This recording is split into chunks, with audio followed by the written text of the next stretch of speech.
est passé par les classes prépa, maths sup, maths spé, puis a fait l'École nationale supérieure d'informatique et de mathématiques appliquées. Il s'est spécialisé en ingénierie financière, mais ne voulant pas devenir trader, pour des raisons de conscience personnelle, il s'est ensuite spécialisé dans la logistique. Il a aussi étudié la psychosociologie pendant 3 ans. Après avoir travaillé quelque temps dans un grand groupe, il a arrêté cette carrière pour un métier plus utile selon lui, le métier d'enseignant. Il a monté son entreprise de cours particuliers en s'adressant principalement à un public de prépa, maths sup, maths spé, etc., et d'étudiants en fac de sciences. Il s'est alors organisé pour avoir suffisamment de temps pour beaucoup lire, notamment depuis ce qu'il appelle son réveil politique suite au référendum de 2005 sur le traité constitutionnel. Il propose d'ailleurs une liste ce soir. Il s'agit de ce qu'il appelle la crème de ses lectures depuis 10 ans. En outre, il prend beaucoup de notes, analysant ses lectures pour les recouper et effectuer de fait un travail de recherche indépendant. Il n'est pas isolé dans cette démarche, nouant régulièrement le dialogue avec les conférenciers qu'il a l'occasion de rencontrer, notamment ceux que les Amis du monde diplo de Montpellier invitent régulièrement. Il se défend de vouloir devenir un spécialiste dans un domaine donné et veut au contraire essayer de devenir un érudit généraliste comme autant de Diderot. Alors bonsoir à tous et un grand merci aux Amis du monde diplomatique qui organisent cette conférence. On vous a remis une feuille qui reprend au recto le plan de la conférence et au verso la liste de lectures que je serais tenté de baptiser la pilule rouge, en clin d'œil au film Matrix. Cette pilule représentant le symbole du choix d'ouvrir les yeux sur les réalités de ce monde, dont la représentation qui nous en est faite par l'oligarchie et ses médias relève trop souvent de l'illusionnisme. Pour les curieux, un classeur avec des photocopies des couvertures est en consultation sur la table là-bas. Alors j'ai une tendance naturelle à parler très vite et comme là je suis un peu stressé et que j'ai beaucoup de choses à dire, je risque d'emballer spontanément mon rythme de diction. Donc merci de me faire un geste de la main pour me signaler si je parle trop vite, genre comme ça. Et je vous prie de me pardonner si j'ai un peu tendance à lire mon papier, mais je ne suis pas encore un habitué de la discipline et j'ai préféré rédiger ma conférence. Alors pour commencer, je dirais qu'il relève du bon sens qu'avant de conclure une affaire, il faut soigneusement analyser son partenaire, notamment en ce qui concerne sa situation, ses intérêts, ses activités précédentes et actuelles, ainsi que ses principes en matière de politique sociale et géopolitique. Cette première réflexion doit attirer notre méfiance. Les États-Unis sont en faillite et tiennent la tête hors de l'eau seulement grâce à leur planche à billets et au rôle hégémonique mondial qu'ils ont réussi à donner à leur monnaie.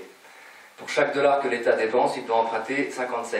Tout cela va continuer jusqu'à ce que le dollar ne soit plus accepté comme monnaie mondiale de référence.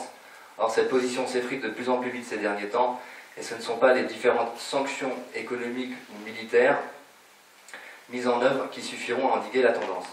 Beaucoup d'États se mettent en ce moment à commercer dans leurs monnaies nationales respectives, par exemple les BRICS, Brésil, Russie, Inde, Chine et Afrique du Sud, le Japon, l'Iran et même ses vassaux que sont l'Allemagne et la Corée du Nord et du Sud. Pardon.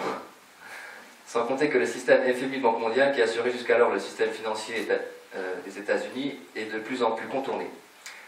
L'Amérique latine, régionalement et à un niveau plus global, les BRICS, sont en train de monter leur circuit parallèle, banques de développement et fonds d'investissement.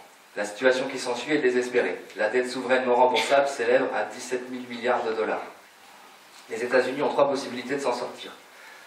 Premièrement, une guerre générant des débiteurs. Deuxièmement, une dévaluation radicale du dollar, en réalité une fraude mondiale. Petit 3, un redémarrage par le moyen d'un accord mondial sur la monnaie de référence selon le modèle de l'International Clearing Union, Union monétaire internationale, proposé par Keynes en 1944, mais refusé alors par les États-Unis qui accédaient enfin à leur rôle de puissance financière hégémonique. Redémarrage équilibré qui devrait être lié à un effacement mondial de la dette. En attendant, à court terme, les États-Unis peuvent se maintenir à flot par le pillage de la riche Europe et par la fomentation de conflits armés. Pour le pillage de l'Europe, je renvoie à la crise financière induite par les États-Unis et l'endettement de l'Europe en faveur des élites financières américaines. Au passage, on comprend l'intérêt d'acheter en Europe des valeurs réelles avec des dollars papier, durablement sans valeur, et d'assurer ce patrimoine acquis malhonnêtement, entre guillemets. D'où l'intérêt de la protection des investissements prévue par le ISDS, Investor State Dispute Settlement. Dans ce contexte inquiétant, les négociations sur le grand marché transatlantique devraient nous mettre en garde. Avant d'accepter l'étreinte d'un partenaire en faillite et ayant besoin de guerre, il faudrait d'abord exiger un renouvellement interne de l'architecture financière des États-Unis et du système financier mondial. Si l'on veut sauver un ami de la noyade, il faut que celui-ci accepte la stratégie du sauvetage, sinon les deux vont se noyer dans une étreinte mortelle. Actuellement, les États-Unis se comportent comme un toxicomane violent, niant sa toxicomanie, et l'Union européenne comme la souris devant le serpent.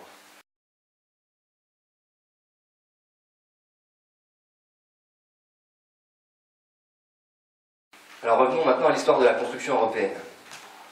Le projet d'union remonte aux années 20, d'après les travaux d'Annie Lacroix. En fait, d'après les archives d'époque qu'elle épluche, un cartel d'industriels et de banquiers a lancé ce projet dans ces années-là, les années 20. Ces derniers, loin d'être étrangers à la montée des fascismes en Europe, les ont en grande partie financés et ont essayé de s'en servir de levier pour mettre en œuvre leur projet d'union. La rédaction des documents officiels préparatoires, comprenant le projet d'Europe fédérale et la création des institutions européennes, a été confiée à un juriste allemand, un juriste nazi, Walter Hallstein, qui a d'ailleurs une grande salle qui porte son nom à la Commission européenne. En 1938, lors d'un voyage en Italie, Hitler et Mussolini se sont mis d'accord pour lancer ce projet de nouvelle Europe. Au mois de juin de la même année, Hitler a confié à Walter Hallstein, alors professeur de droit et doyen de l'université de Rostock depuis 1936, la préparation du projet de construction européenne intitulé Das Neue Europa, la nouvelle Europe en avant. Ce projet a été présenté aux Français sous l'occupation en 1941 lors de la grande exposition à la France européenne au Grand Palais et inauguré par le représentant de Pétain et les autorités d'occupation nazie. En 1944, alors officier nazi, Walter Hallstein a été arrêté à la bataille de Cherbourg puis a été récupéré, c'est le cas de le dire, par les autorités américaines. Il a séjourné un peu plus de 6 ans aux États-Unis dans divers lieux où il a été briefé pour pouvoir reprendre sa carrière en Allemagne. On le retrouve dès 1951 dans l'entourage immédiat du nouveau chancelier allemand mis en place par les Américains, Konrad Adenauer. Il devient d'ailleurs son secrétaire d'État aux Affaires étrangères. C'est lui qui va préparer le projet de Nouvelle Europe, la Nouvelle Europe, à partir des plans qu'il avait préparés pour Hitler et Mussolini. C'est ce qui va donner le traité de Rome qu'il signera le 25 mars 1957, assis à côté du chancelier Adenauer. Il a ensuite été le promoteur du plan Hallstein en 1965, qui prévoyait une Europe fédérale, à peu de choses près celle qu'on nous refourgue de plus en plus explicitement en ce moment, et qui a d'ailleurs motivé Charles de Gaulle à pratiquer la politique de la chaise vide à Bruxelles. Ce dernier ayant certainement compris à quoi il devait s'en tenir au sujet de Walter Hallstein, un nazi recyclé par les Américains pour dissoudre les États-nations européens dans un ensemble supranational sous l'emprise dictatoriale de l'Empire américain. On sait en outre depuis l'été 2000, grâce à des déclassifications de documents secrets défense du département d'État américain, que Robert Schuman, père fondateur officiel de la construction européenne, était un agent des services américains. C'est à lui qui est attribuée la fameuse déclaration Schuman de 1950, dont on sait maintenant que cette déclaration a été rédigée dans les services de Dean Acheson, le secrétaire d'État américain de Truman à la fin des années 50, et transmis à Robert Schuman par Jean Monnet.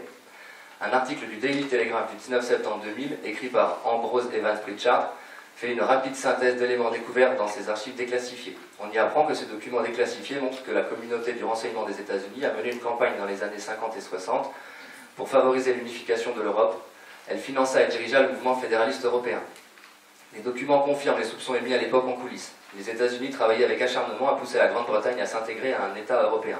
Un mémorandum daté du 26 juillet 1950 donne des instructions pour une campagne visant à promouvoir un véritable Parlement européen. Il est signé par le général William J. Donovan, chef du bureau américain des services stratégiques en temps de guerre, OSS, l'ancêtre de la CIA.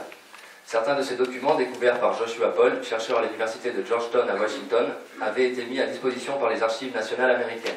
Le principal levier de Washington sur l'ordre du jour européen était le Comité américain pour une Europe unie, l'ACUE, American Committee for United Europe, créé en 1948.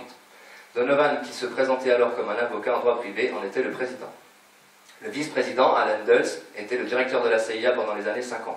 Le comité comptait parmi ses membres Walter Bedell-Smith, le premier directeur de la CIA, ainsi que d'anciennes personnalités et des responsables de l'OSS qui travaillaient par intermittence pour la CIA. Les documents montrent que la CUE a financé le mouvement européen, l'organisation fédéraliste la plus importante d'après-guerre. En 1958, par exemple, la CUE a assuré 53,5% du financement du mouvement. L'European Youth Campaign, une branche du mouvement européen, était entièrement financée et contrôlée par Washington. Son directeur belge, le baron Boel, recevait des versements mensuels sur un compte spécial. Lorsqu'il était à la tête du mouvement européen, Joseph Ratzinger, d'origine polonaise, avait essayé de mettre un frein à une telle mainmise et de lever des fonds en Europe. Il fut rapidement réprimandé. Les dirigeants du mouvement européen, Ratzinger, le visionnaire Robert Schuman et l'ancien Premier ministre belge Paul-Henri Spaak, étaient tous traités comme des employés par leurs parrains américains. Le rôle des États-Unis fut tenu secret. L'argent de la CUE provenait de la fondation Ford et de la fondation Rockefeller, ainsi que de milieux d'affaires ayant des liens étroits avec le gouvernement américain.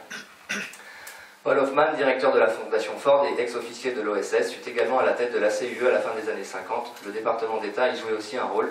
Une note émanant de la direction Europe, datée du 11 juin 1965, conseille au vice-président de la Communauté économique européenne, Robert Marjolin, de poursuivre de façon subreptice l'objectif d'une union monétaire.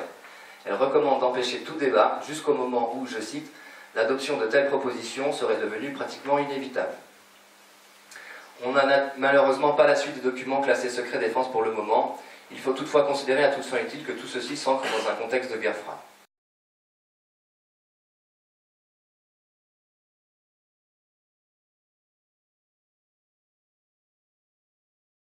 Le grand échiquier de Brzezinski est très clair sur le rôle de l'Union européenne au sein de la stratégie américaine. François Mitterrand, juste avant de mourir, a déclaré à Georges-Marc Benamou, dans un livre qu'il a sorti en 1997 qui s'appelle Le Dernier Mitterrand, « La France ne le sait pas, mais nous sommes en guerre avec l'Amérique. Oui, une guerre permanente, une guerre vitale, une guerre économique, une guerre sans mort apparemment. Oui, ils sont très durs, les Américains. Ils sont voraces. Ils veulent un pouvoir sans partage sur le monde. C'est une guerre inconnue, une guerre permanente, sans mort apparent, et pourtant une guerre à mort. » Maintenant, je vais faire un petit retour sur la méthode Monnet, dont on entend parler de temps en temps. Monnet, qui était quasiment un agent des services américains. La signature du traité de Maastricht institue l'Union européenne comme entité politique. La CEE, Communauté économique européenne, est devenue la CE, Communauté européenne. Ce changement de terminologie n'est pas anodin. Il témoigne de la volonté des signataires d'élargir les compétences communautaires à des domaines non économiques. Il marque aussi la création de la citoyenneté européenne. Le plus pervers dans tout ça, c'est de faire en sorte que les peuples qui sentent que l'intégration économique n'est pas bonne pour leur vie, leurs emplois, sont conditionnés pour être demandeurs d'une intégration politique. On leur explique que si les répercussions sont mauvaises, c'est que justement, il manque la dimension politique.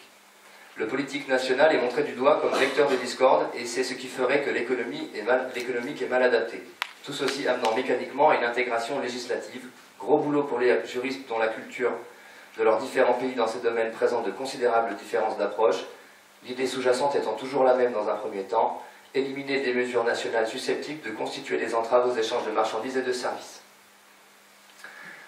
Maintenant, à propos de despotisme éclairé, enfin autoproclamé comme tel, disons du point de vue des banquiers et des industriels en tout cas. Un petit mot sur Tommaso Padoa-Schioppa, qui est le président du think tank très puissant Notre Europe, dont Jacques Delors est président fondateur et Pascal Lamy fondateur. Ce monsieur Schioppa est diplômé du Massachusetts Institute of Technology. C'est l'ancien président du comité directeur du FMI, ancien ministre de l'économie et des finances italien de 2006 à 2008, ancien membre du directoire de la BCE, a écrit un article intitulé « Les enseignements de l'aventure européenne » dans la revue Commentaire, numéro 87. Donc voici deux extraits. La construction européenne est une révolution, même si les conspirateurs ne sont pas blêmes et maigres, mais des employés, des fonctionnaires, des banquiers et des professeurs. Deuxième extrait. L'Europe ne procède pas d'un mouvement démocratique. Elle s'est faite en suivant une méthode que l'on pourrait définir du terme de despotisme éclairé. Autant dire qu'on a fait un grand bond en arrière pour revenir au temps précédant la Révolution française. Ensuite, j'insisterai sur le fait qu'on n'a jamais demandé aux Français leur accord pour faire partie de l'Union européenne. Le processus fut habilement construit pour ça, CF méthode Monnet, M-O-N-A-I-E. On n'a jamais demandé aux Français s'ils étaient d'accord avec tout ce processus, un peu comme la construction de l'URSS. On a eu 3 référendums, un en 1972 pour nous demander si on était d'accord pour l'élargissement de la CE au Royaume-Uni, l'Irlande, le Danemark, qui sont d'ailleurs entrés dans la CE. Alors les Français avaient voté à 68,3% oui, mais si on ramène ça au pourcentage des gens inscrits qui ont voté, ça faisait 36,4%. Le référendum de 1992, où on nous a demandé notre avis sur le traité de Maastricht, il y a eu 51,1% de oui, donc c'est passé assez juste, et ça représentait 34,4% des inscrits. Et le référendum de 2005, le TCE, le traité constitutionnel européen, donc là il n'y a eu que 46% de oui, donc c'était plus légitime, et ça représentait, pour info, 30,6% des inscrits. Donc on voit que déjà il y a une forte attention à ce genre de référendum, et que le nombre de gens qui se déplacent pour voter en faveur de ce qu'on leur demande au niveau européen baisse au cours du temps. Donc il y a une base sociologique qui est assez faible. Puis bon, sans compter le côté illégitime de nous avoir refourgué le traité de Lisbonne via modification de notre constitution. Ça, j'y reviendrai dans le débat si ça vous intéresse. Et enfin, je finirai par une citation de François Asselineau, qui a une phrase à mon avis très juste, qui dit « L'Union européenne est la première dictature de l'histoire qui s'impose par l'ennui et le désintérêt ». C'est un peu vrai, hein, c'est un sujet, en général, pour en parler avec ses voisins ou ses copains, l'Union européenne, ça tombe vite à l'eau.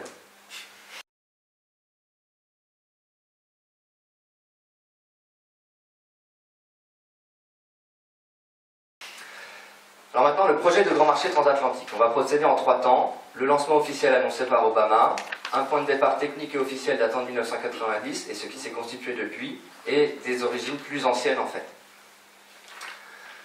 Le lancement officiel annoncé par Obama. Donc Obama, dans son discours sur l'état de l'Union en février 2013, a annoncé le lancement des négociations relatives au grand marché transatlantique. Un point de départ technique et officiel datant de 1990, donc évidemment c'est pas lui qui a lancé le truc, Obama. Le programme a été préparé depuis des décennies. Donc, pour commencer, une chronologie. L'article du Monde diplomatique, celui que vous pouvez récupérer gratuitement ce soir, du numéro donc de juin 2014, qui consacre un dossier de 8 pages sur le sujet, nous présente un historique remontant à 1990. C'est vrai que techniquement et officiellement, ce sont les débuts. Donc, le 22 novembre 1990, la déclaration transatlantique instaure des sommets US-UE, Union Européenne-États-Unis, annuels de façon à promouvoir le libre-échange. En 1992, on a la création du TPN, qui réunit des parlementaires européens, des membres du Congrès américain et des grandes entreprises pour renforcer le commerce entre États-Unis et Union européenne en dynamitant les barrières douanières. On va y revenir dans les pépites qui suivent concernant le grand marché transatlantique. TPN, c'est assez rigolo. 1995, création du Transatlantic Business Dialogue, sous l'égide de la Commission européenne et du ministère du Commerce américain, pour défendre les intérêts des multinationales de part et d'autre de l'Atlantique. C'est vrai qu'elles en ont bien besoin. Décembre 1995, naissance du projet de grand marché transatlantique avec l'adoption du nouvel agenda transatlantique lors du sommet transatlantique de Madrid.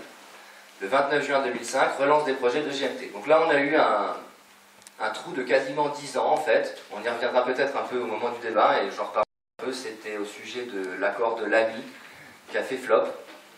On y reviendra. Le 1er juin 2006, le Parlement européen souligne l'impérieuse nécessité de parachever sans entrave le marché transatlantique d'ici 2015.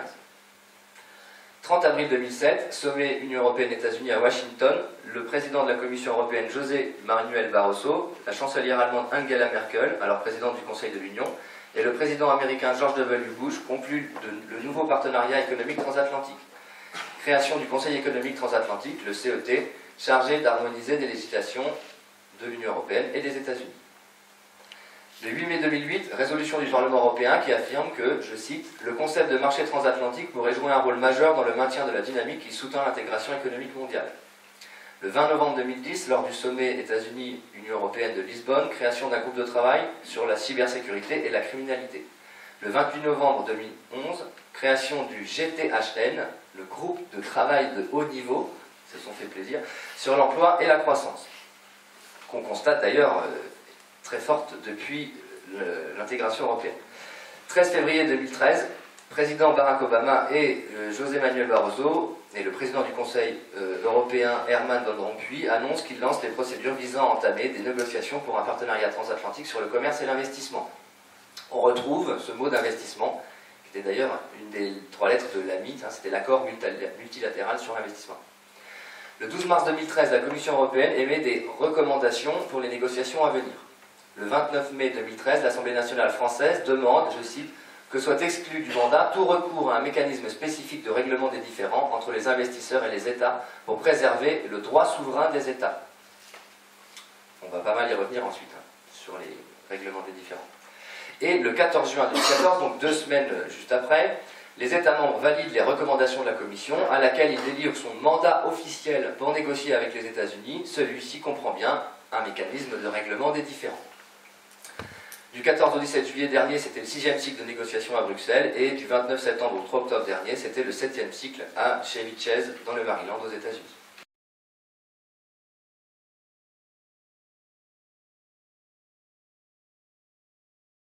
Alors d'abord, les grands acteurs du grand marché transatlantique. c'est le sommet États-Unis-Union européenne, où ils font des déclarations et des accords, qui est présidé par le président des États-Unis, le président de la Commission européenne et le président du Conseil européen. Ensuite, comme intervenant, il y a le Congrès des États-Unis, le Parlement européen et les dialogues transatlantiques, qu'on appelle en notre langue la société civile, c'est-à-dire les lobbies. Les textes institutionnels, ils vont crescendo, on parle de coopération et de solidarité, puis on glisse de plus en plus vers cette idée de marché intégré. Donc 1990, la déclaration transatlantique, approfondir la coopération et la solidarité, rapprochement politique et ouverture économique mondiale, dialogue transatlantique, réglementaire en particulier, réduire les barrières techniques et non tarifaires pour unifier les marchés des États-Unis et de l'Union européenne. En 1995, nouvelle étape, le nouvel agenda transatlantique, évoqué tout à l'heure, donc c'est le nouveau marché transatlantique, dont le but est l'abaissement des entraves au commerce, la reconnaissance mutuelle sur certains domaines, le renforcement de la coopération réglementaire pour avoir les mêmes normes des deux côtés, les domaines couverts étant les services financiers, l'information, les technologies, la communication, la compétition économique, la protection des données, le transport, l'énergie, les biotechnologies, dont les OGM, la sécurité, la santé. Il prône aussi l'expansion du commerce mondial. Il consolide la nouvelle OMC, fraîchement créée, donc en 1994, l'année précédente. Il prône la libération financière sur des bases mondiales et sert de support à ce projet de l'accord multilatéral sur l'investissement. Le but est de créer des ponts à travers l'Atlantique, l'appel à la société civile, les entreprises, pas les citoyens bien sûr, à défaut de faire voter les citoyens pour savoir s'ils sont d'accord sur le projet ou pas, on va faire le projet quoi qu'il en soit, en demandant bien sûr leurs avis aux entreprises et aux, entre guillemets, partenaires sociaux. On va créer des liens donc commerciaux avec le TABD, le plus gros lobby des multinationales au niveau transatlantique, des liens sociaux, ce sera le futur TALD, des liens culturels, scientifiques, etc. et des liens parlementaires avec le futur TLD. Je vais revenir sur ces dialogues dans un deuxième temps. Ce document est accompagné d'une espèce d'annexe, le plan commun. Donc là, il y a le principe de la lettre annexe. Pareil, je pourrais y revenir dans le débat. Le principe, c'est d'écrire un traité qui a plein de bonnes intentions et d'écrire en fait tout ce qui va vraiment compter dans l'annexe, c'est-à-dire l'agenda, les dates butoirs, les objectifs à suivre. D'ailleurs, cette annexe avoue explicitement intégrer les recommandations du TABD. Donc le gros lobby des multinationales qui est le dialogue le plus dominant dans l'intervention des dialogues transatlantiques. Ce principe de la lettre annexe, on le retrouve dans tout un tas d'autres traités atlantistes. Je pourrais y revenir pendant le débat. Donc 1998, étape suivante, le partenariat économique transatlantique, ou PET. Donc son but est de poursuivre la lancée du New Transatlantic Agenda de 1995, d'améliorer la coopération réglementaire, toujours et encore, abaisser les barrières aux échanges commerciaux, toujours et encore, et coordination et rapprochement des positions au sein d'organismes internationaux. Il prône une libéralisation accrue, toujours l'idée d'harmoniser la réglementation pour accélérer et je cite, processus d'intégration, et puis à propos des services, garder les marchés ouverts, principe de reconnaissance mutuelle sur la base de l'AGCS. C'est pareil, l'accord général sur le commerce et les services, on pourra en reparler un petit peu pendant le débat. Ensuite, formalisation, donc le PET a servi à formaliser les dialogues transatlantiques, donc confiance renouvelée au TAPD qui était déjà créé, création du TAED, le dialogue environnemental, création du TALD, dialogue social, le L étant pour Labour, et création du TACD, le dialogue pour les consommateurs. Encore une annexe ici pour les services avec beaucoup de détails. On demande un plus haut niveau de libéralisation possible pour les prochaines négociations sur la GCS. On y parle d'agenda ambitieux. Dans leur bouche, ça envoie. Assurer un cadre adéquat au principe de la GCS. Donc ensuite, là, il y a un trou, puisqu'il y a eu un gros flop autour de l'AMI. On arrive à 2007 avec l'accord cadre pour la promotion de l'intégration économique transatlantique, dont le but est d'accélérer la réduction des barrières aux échanges et aux investissements. Donc très intéressant pour les États-Unis parce qu'ils ont de quoi investir avec leur dollar papier. L'économie transatlantique, à l'avant-garde de la mondialisation. Des valeurs communes, citées dans le papier, qui sont le libre-échange, la libre entreprise, la compétition, la protection de la santé, ça faudra peut-être passer, la sécurité, l'environnement, peut-être là aussi. Approfondir l'intégration économique, donc suppression des barrières, tarifaires ou non, cette fois. J'en reviendrai sur ce que c'est que les barrières tarifaires ou non. Réduction des réglementations, principe de nivellement par le bas pour les faire coïncider, harmonisation des législations, droit de propriété intellectuelle, investissement, marché financier, etc., renforcement du secteur privé et établissement du Conseil économique transatlantique, le CET, que les États-Unis appellent le bijou d'Angela Merkel, qui est le premier organisme gouvernemental créé pour superviser l'intégration économique et produire des recommandations, va en fait donner des dates butoirs, des réglementations à abaisser voire supprimer, des orientations, ainsi que restreindre les envies de protectionnisme de part et d'autre de l'Atlantique, enfin pas tellement du côté US, bien sûr. Les dialogues transatlantiques, donc, le Transatlantic Business Dialogue, le TABD, le lobby le plus puissant au niveau transatlantique, représente une centaine de multinationales de part et d'autre de l'Atlantique. Il a donc été créé en 1995 par le secrétaire d'État au commerce américain, Ron Brown, nommé par Bill Clinton en 1993. Et juste pour info, si ça dit quelque chose à certains, cet homme était un universitaire qui avait reçu une bourse Cecil Rhodes. Donc ensuite, le TABD a été créé par les commissaires de l'Union Européenne Léon Brittan pour la Grande-Bretagne, qui était le fer de lance de la Dame de Fer en Grande-Bretagne, et par Martin Bangemann, un Allemand. Donc pour info, l'Allemagne et la Grande-Bretagne sont les deux États clés qui amarrent l'Europe aux États-Unis. On y reviendra un peu tout à l'heure. Et le trio États-Unis, Grande-Bretagne, Allemagne, on est dans la continuité de ce que Neil Henrich mettait en lumière dès les années 20. Donc la création du TABD s'est faite à l'aide de Xerox et de Goldman Sachs International. Donc en fait, au départ, ils avaient mis sur leur site comment ça s'était fait, puis finalement ils ont retiré les infos. Alors je vais quand même vous en dire un mot. En fait, ils avaient eu l'idée de créer un dialogue avec les multinationales, et ils avaient envoyé, donc les trois du début, hein, Ron Brown, Léon Brittan et Martin Bangemann, un questionnaire qui a été envoyé à 1800 multinationales des deux côtés de l'Atlantique, et ce questionnaire a fait mouche, et ce sont les deux derniers, donc Goldman Sachs et Xerox, qui ont proposé un sommet de haute personnalité à Séville en novembre 1995, qui produit d'ailleurs un rapport de 70 recommandations, juste avant la signature du nouvel agenda transatlantique au sommet Union Européenne-États-Unis, peu de temps après, et qui d'ailleurs prend ça en compte explicitement et officiellement. J'en parlais tout à l'heure, c'est dans l'annexe. Donc, cette création est appuyée par le TPN, le Transatlantic Policy Network, sur lequel on reviendra tout à l'heure, donne ses recommandations à chaque sommet États-Unis-Union Européenne et a un rôle officiel auprès du CET à son site internet. Maintenant, le Transatlantic Consumer Dialogue. Donc celui-ci a été lancé en septembre 1998 pour répondre à un engagement pris dans le PET, le Partenariat économique transatlantique, en 1998. Donc regroupe environ 75 organisations de consommateurs, dont USC Que Choisir. C'est le deuxième plus influent et il a un rôle officiel auprès du CET. Il a son site internet. Le Transatlantic Environment Dialogue, le TAED. Alors ça, c'est une sorte de blague qui a fait pchi. Lancé en 1999 pour répondre aux engagements pris dans le PET, ben en fait, il est mort même pas un an après, en 2000, par manque de financement. Il regroupait des ONG de défense de l'environnement, il était très peu actif, il n'avait aucun rôle officiel auprès du CET, et on a très peu d'infos dessus, il n'a plus de site web, et on ne sait pas trop ce qui s'est passé. Le Transatlantic Labour Dialogue, le TALD, le dialogue de ce qu'on appelle communément en novlangue les partenaires sociaux, regroupe les organisations syndicales CES et ETUC. Donc le CES, pour info, c'est la Confédération Européenne des Syndicats, qui, avec l'argent du patronat européen et de la Commission européenne, donc un petit peu le nôtre aussi, finance tous les syndicats français, sauf Sud.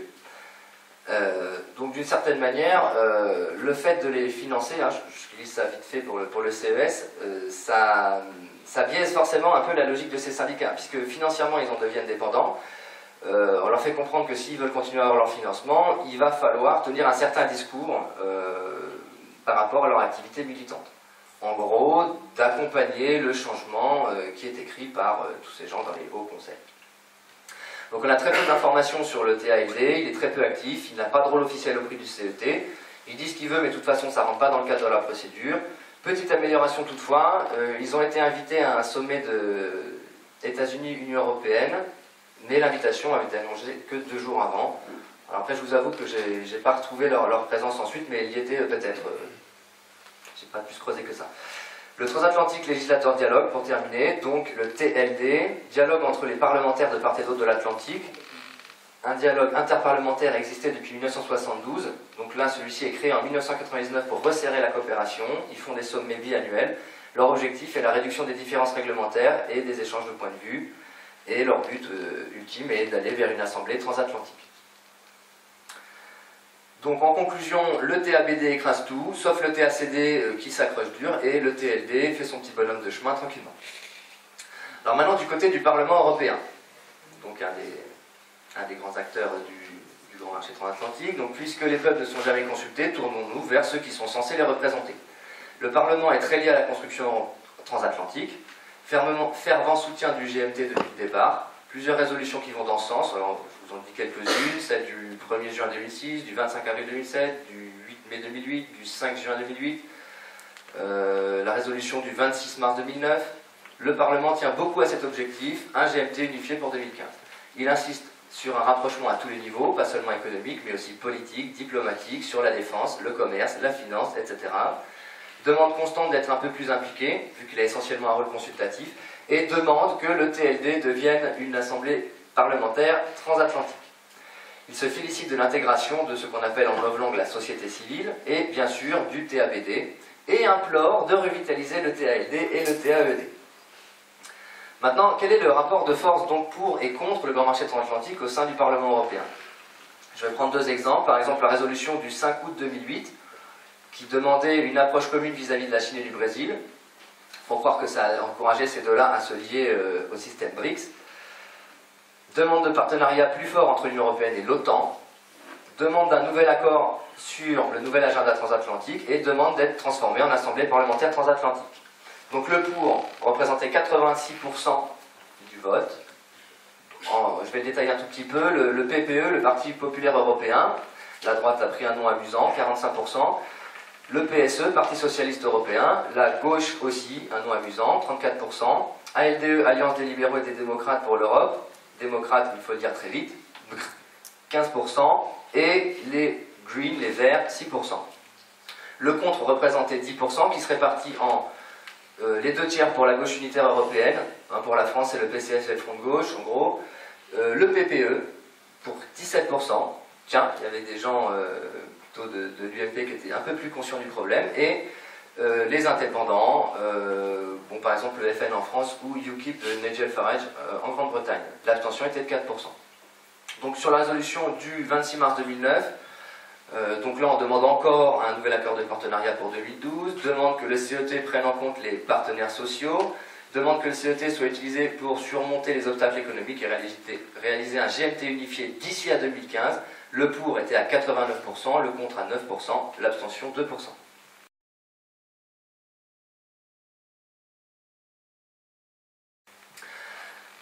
Alors maintenant je vais revenir sur les origines un petit peu plus anciennes du grand marché transatlantique. L'historique du projet de transatlantique dans une stratégie plus large de gouvernance mondiale, encore du novlangue, gouvernance signifiant plutôt dictature technocratico-totalitaire, ce n'est pas un projet qui date de 20 ans et qui est purement technique, économique et commercial. La sortie de Union Now, c'est un livre qui est sorti en 1939, qui a été écrit par Clarence Kirschman Strait, un journaliste très connu, représentant du New York Times auprès de la Société des Nations. Ce livre explique qu'il faut créer une union fédérale des démocraties libres. Clarence Strait va alors cesser son boulot de journaliste pour faire une tournée de conférences dans les milieux influents aux États-Unis, avec un réel succès, et il crée plusieurs instituts, dont le Federal Union Incorporated et l'Atlantic Union Committee, qui regroupent des personnalités influentes et qui prônent cette union fédérale. Mais à la chute de l'Allemagne et à la fin de la Deuxième Guerre mondiale, la guerre froide pousse à redéfinir cette union comme étant atlantique. Ces instituts sont très puissants et influents et sont les initiateurs de la création de l'OTAN ou encore du plan Marshall. Les gens de ces instituts sont à peu près partout dans les relations transatlantiques.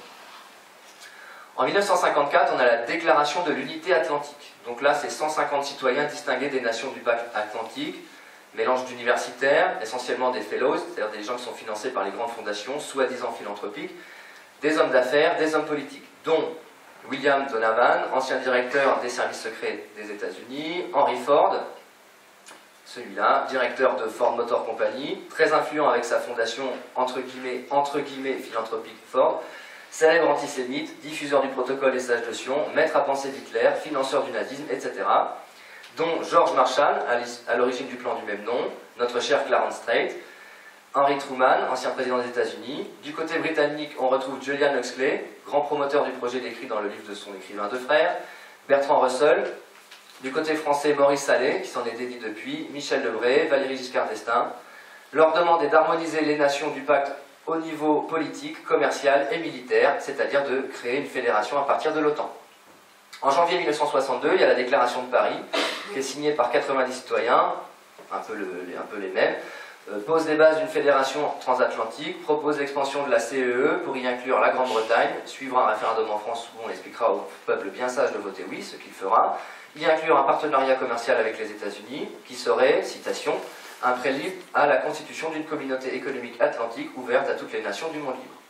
Novembre 1962, déclaration de l'unité atlantique, deuxième déclaration de l'unité atlantique, donc signée par 242 leaders des nations de l'OTAN, dont William Clayton, ancien secrétaire d'État aux États-Unis, Henry Ford, toujours lui, Henry Kissinger, conseiller des présidents des États-Unis, organisateur des dictatures militaires en Amérique du Sud et des Ratlines, les nazis exfiltrés par les services secrets américains à la fin de la Deuxième Guerre mondiale, Clarence Strait, encore lui, Julian Huxley, encore lui, le prince Bernard des Pays-Bas, encore une sacrée pointure de l'oligarchie, Maurice Allais, qui s'en est dédié depuis, Raymond Aron, un des piliers français de la propagande culturelle de la CIA en Occident, CF qui mène la danse, le passionnant ouvrage de Francis Sonner-Stordert, qui est dans la liste qui est au dos de votre plan, dont Valéry Giscard d'Estaing, Guy Mollet, Jacques Rueff, Paul Van Zieland, un Belge très influent, un des pères fondateurs européens. Ils veulent un partenariat entre la CE et les États-Unis, ouvert éventuellement aux autres nations. Grand marché transatlantique et OTAN sont les deux faces de la même pièce, l'intégration dans une fédération atlantique à venir, un peu comme dans le meilleur des mondes d'ailleurs du frangin Huxley. Mise à plat des souverainetés nationales, intégration économique qui amènera l'intégration politique, ou méthode Jean Monnet, père fondateur de l'Union Européenne, quasiment un agent des services américains, qui prenait ses ordres auprès du département d'État américain, déjà dit. Donc, pour l'intégration économique, il faut créer des instances supranationales qui se donnent elles-mêmes de plus en plus vocation à mettre en place des transferts de souveraineté dans le domaine politique, avec la mise en avant d'arguments d'ordre technique. L'économie transatlantique représenterait environ la moitié du marché planétaire, ce qui va mécaniquement forcer le reste de la planète à se plier aux normes, aux standards qui seront retenus. Bob Nate, sénateur américain, premier coprésident du CET, le disait lui-même. Un Chinois qui veut pouvoir vendre ses produits à 60% de la planète sera obligé de produire selon les normes imposées par l'Occident. Ou bien, on est bien dans une optique de domination et d'imposition d'un rapport de force. Dans les textes institutionnels ou dans ceux des lobbies, on retrouve une volonté soutenue et explicite d'orienter la mondialisation selon des critères atlantistes, libre-échange, compétition, concurrence soi-disant libre et non faussée, propagation du principe de marché, etc.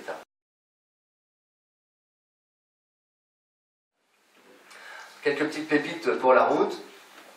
Dominique Strauss-Kahn déclare le 26 juin 2013, lors de son audition devant le Sénat à propos du grand marché transatlantique prévu pour 2015, « C'est un piège considérable pour les Européens.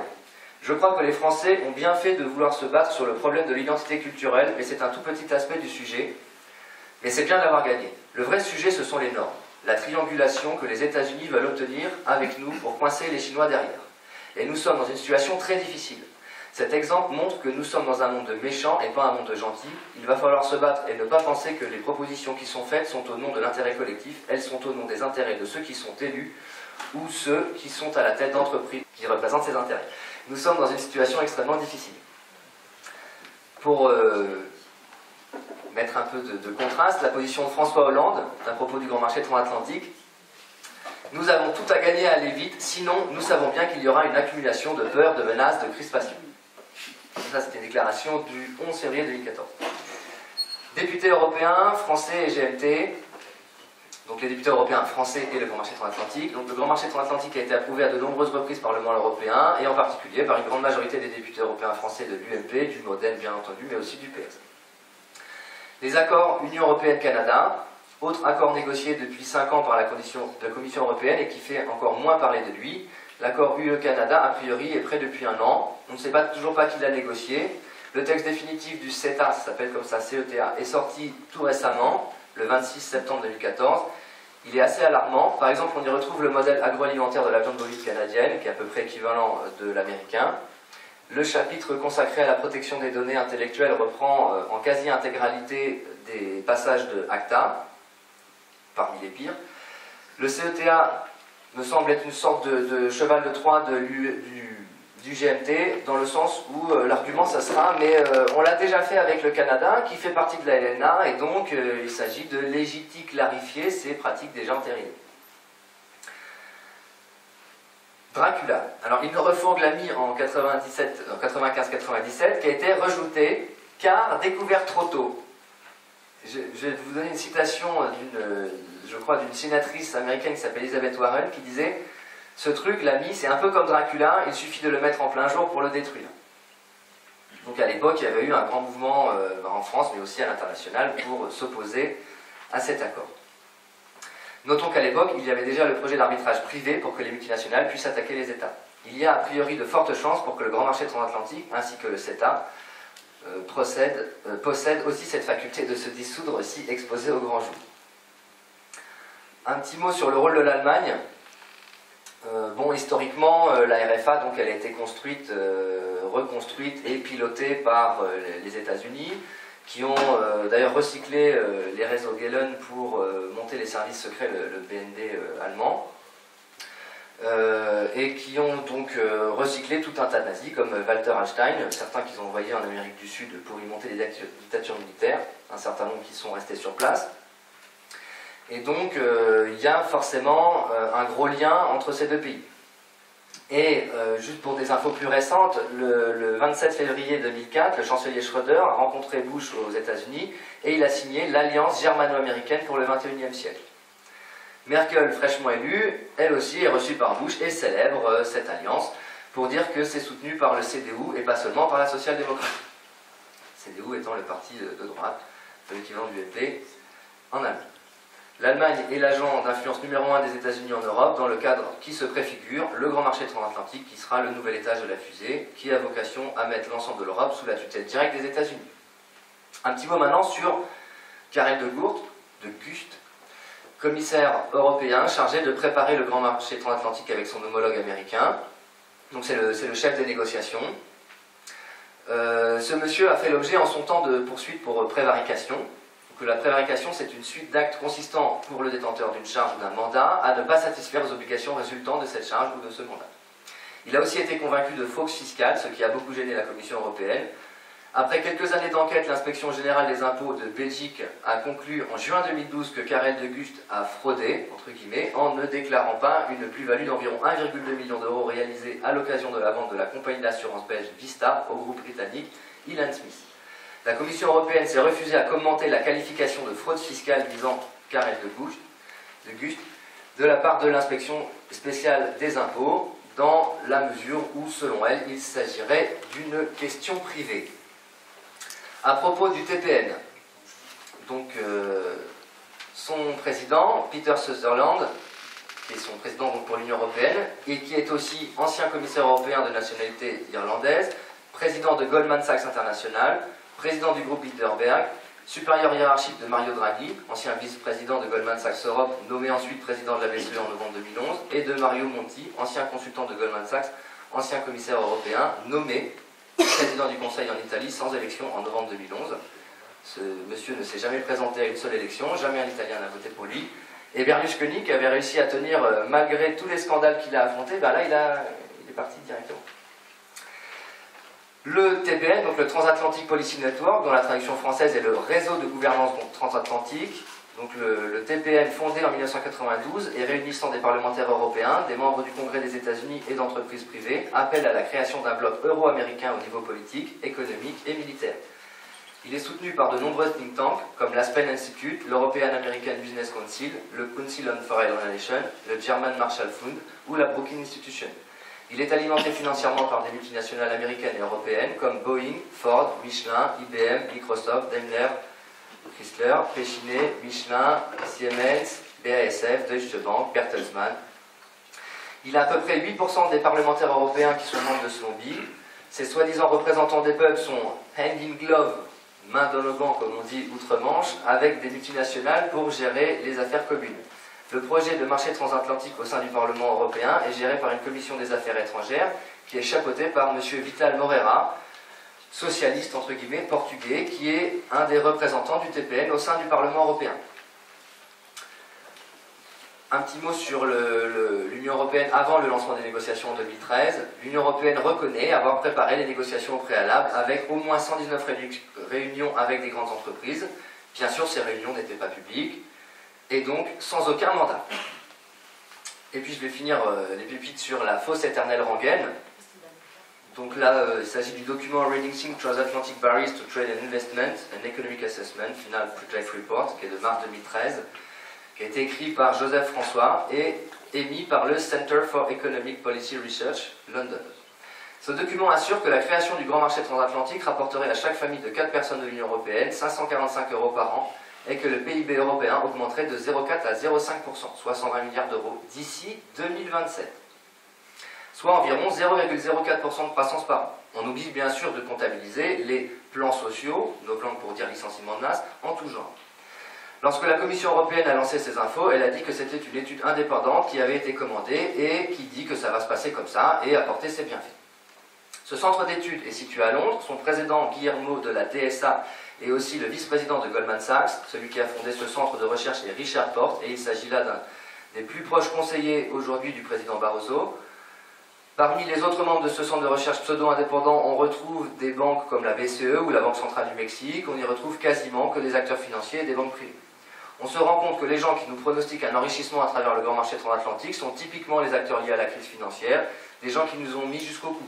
Ceux qui sont en train de nous dire on va s'enrichir grâce au grand marché transatlantique sont justement ces gens qui nous ont imposé ces logiques depuis des décennies et qui nous enfoncent de plus en plus la tête sous l'eau et qui ont toujours tenu ce même discours de prospérité à venir. Dans une certaine mesure, cela rappelle la propagande soviétique qui expliquait que si le système marchait mal, c'est qu'il n'était pas assez abouti parce qu'il fallait toujours plus de socialisme, enfin dans le sens soviétique du mot socialisme. Alors y aurait-il tout simplement un gros malentendu sur les bénéficiaires effectifs de cette prospérité ?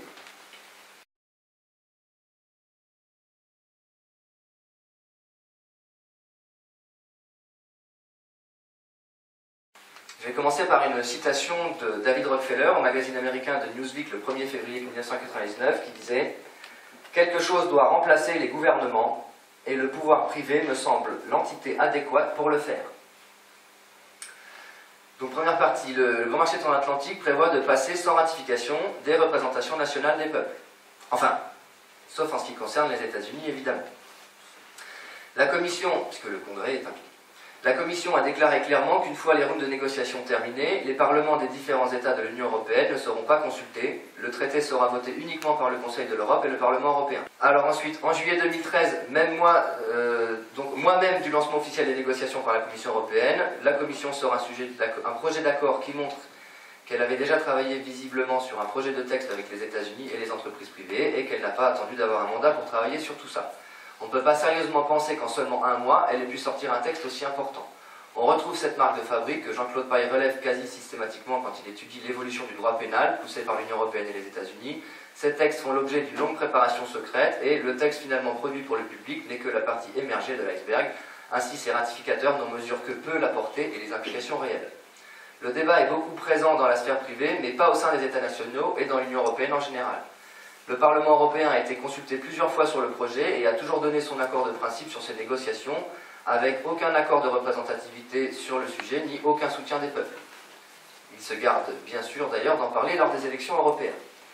Les parlements nationaux sont eux exclus des débats, ils ne seront pas consultés pour la ratification du traité avec le Canada, ni avec les États-Unis. Les négociations commerciales sont une compétence exclusive de la Commission européenne et seuls les parlements européens et les ministres européens auront pour mission de ratifier. Donc là, peut-être, je vais faire un petit rappel de vocabulaire pour dire ratifier signifie confirmer sous une certaine forme un texte de loi écrit, reconnaître comme vrai ou valide, ça vient de ratus, fixé ou valable, et de facere, faire. Différence entre signer et ratifier. Un pays qui signe un traité sans le ratifier a seulement une obligation morale de ne pas aller à l'encontre de celui-ci. La ratification est nécessaire pour que le traité devienne effectif sur le plan juridique. En France, la ratification sera du ressort exclusif du gouvernement, c'est un monopole de l'exécutif. Ils n'ont pas été élus pour ça, c'est même totalement absent de leur programme, ils n'en ont jamais parlé aux élections présidentielles il y a 2 ans. Idem pour les députés de l'Assemblée nationale qui soutiennent l'exécutif, au prix de se déposséder de leur propre pouvoir, on va en reparler, et qui n'ont eux non plus pas été élus pour ça, ni ne l'ont mentionné durant leur campagne législative. Maintenant, deuxième partie, une opacité totalement antidémocratique assumée. Les États européens sont très peu impliqués dans ces négociations. Le mandat de négociation de l'Union européenne a fuité, mais il n'est toujours pas publié officiellement. Les gouvernements s'y opposent d'ailleurs. Les comptes rendus de négociations sont très maigres, uniquement en anglais et très techniques, rendus illisibles aux citoyens qui ne peuvent rien en tirer, rien en comprendre ou presque. Même les juristes avouent qu'ils ont du mal à en comprendre les tenants et les aboutissants. Les médias diffusent très peu d'informations sur ces sujets, ils focalisent sur des points très particuliers pour faire parfois des gros titres, mais ne donnent aucun recul sur le reste. Ils ne traquent pas du tout non plus les participants à la sortie des négociations. On pourrait s'y attendre. On fait comme si tout ça était top secret, alors que la classe politique pourrait faire des demandes légitimes, publiques, relayées par les médias. Partie suivante, autoréalisation du choc des civilisations.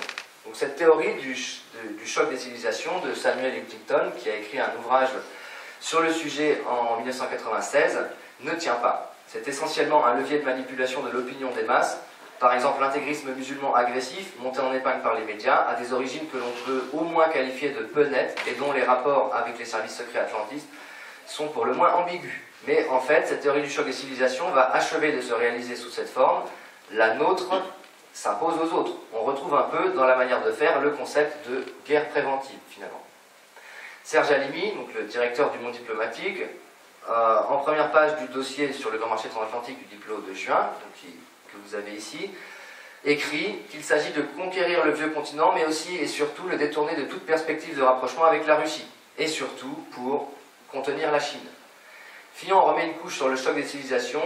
Il a déclaré « On voit monter ces émergents qui constituent un danger pour la civilisation européenne, et nous, notre seule réponse serait de nous diviser. C'est une folie. » Alors moi je dirais que c'est plutôt lui qui est fou et qu'il opère là un renversement de situation. Alain Lamassoure, député européen, remet une couche en disant que le grand marché transatlantique pourrait permettre d'imposer nos normes communes aux Chinois. Un partenariat transpacifique d'ailleurs, échafaudé par Washington et auquel Pékin n'est pas convié évidemment, vise exactement le même objectif. C'est donc la preuve que l'argument civilisationnel ne tient pas.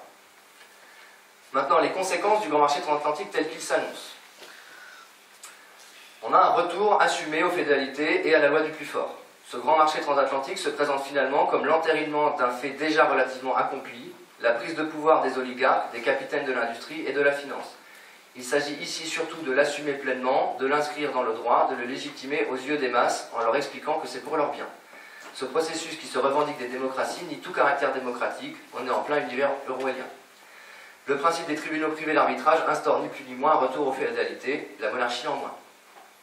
Ensuite, parlons de ces tribunaux privés d'arbitrage, donc ces dispositifs de règlement des différends entre les investisseurs et les États. Donc le RDIE, c'est le mot générique en français, qui signifie règlement des différends entre investisseurs et États. Suzanne Georges précise que, citation, « Si vous estimez que vos profits actuels ou attendus, espérés, sont entamés par une action quelconque de l'État, vous pouvez attaquer les États. » Je répète, profit attendu ou espéré. Et qui va les évaluer? Les multinationales elles-mêmes, bien sûr. Là, ça devient vraiment fou. La pression sur les États est d'autant accrue. Les menaces peuvent donc jouer sur le bluff, et le pire, c'est que les tribunaux privés pourront de fait transformer ce bluff en réalité d'amende aux États. L'accord va donc probablement geler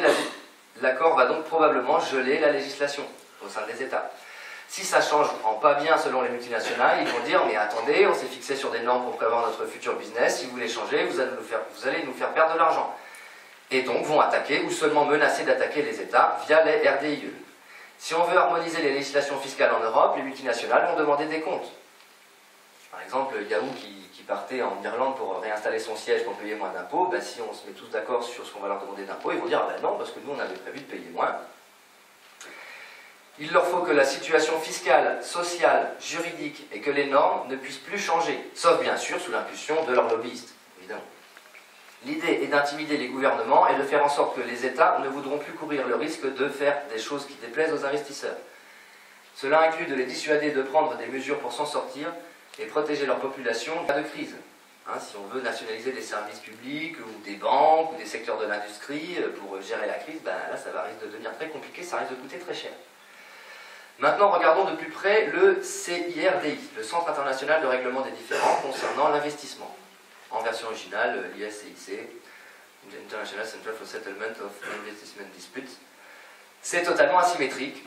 Seules les multinationales peuvent attaquer les gouvernements et les États sont condamnés à la défensive. C'est quand même dommage que ça ne puisse pas marcher dans l'autre sens. Hein. Il y a un énorme conflit d'intérêts pour ces arbitres, car de ces tribunaux privés, parce qu'ils ont tout intérêt à favoriser les plaignants, les multinationales, dans la mesure où davantage de plaintes signifierait pour eux davantage d'activités de business.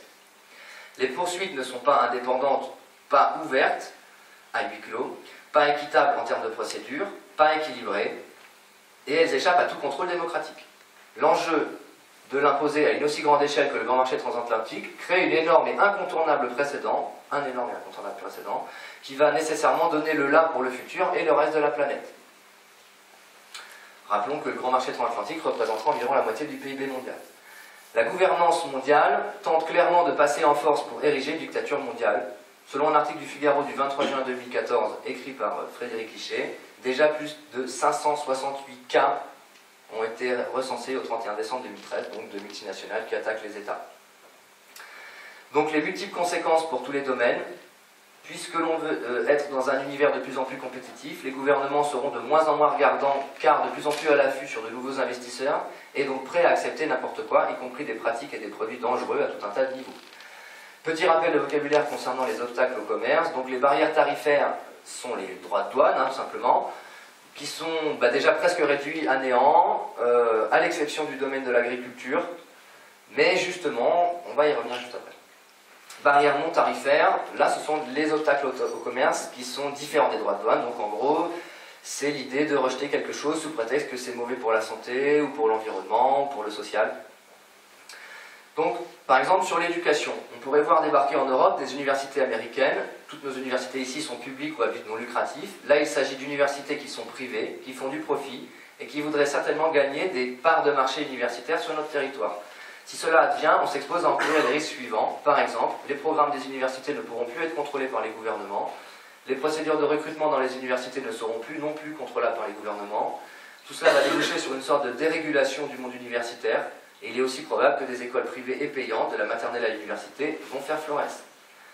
Dans le domaine de la santé, un certain nombre de pans de notre système de santé pourraient être privatisés. Je vais donner un exemple d'attaque dans le cas des RDIE, dans le domaine du tabac. Philip Morris a attaqué les gouvernements australiens et uruguayens parce que ces derniers avaient modifié la présentation des paquets de cigarettes. Ils imposaient aux fabricants cette démarche pour les rendre moins attrayants aux consommateurs.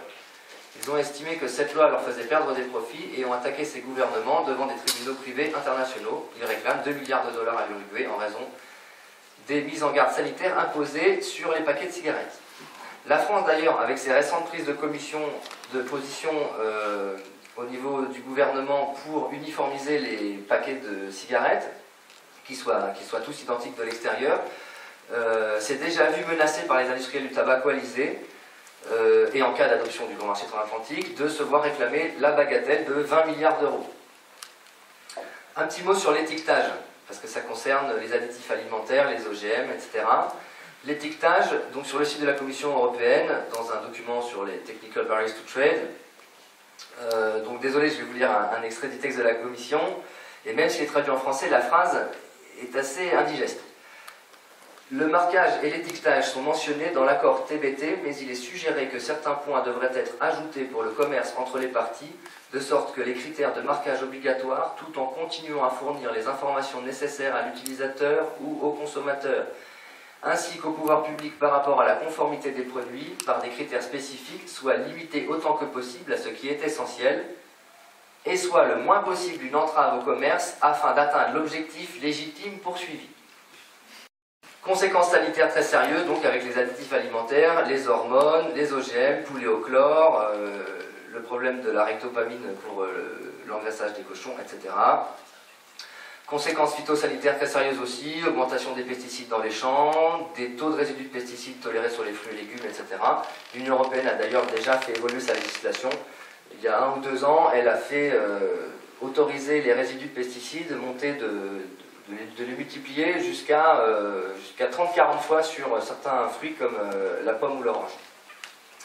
Au niveau social, un petit exemple de multinationale qui attaque un État, Veolia, multinationale active dans le secteur des déchets, française, dans le cadre d'un traité de libre-échange, a attaqué le gouvernement égyptien car ce dernier avait adopté une loi sur le salaire minimum en Égypte en le passant de 43 à 71 € par mois.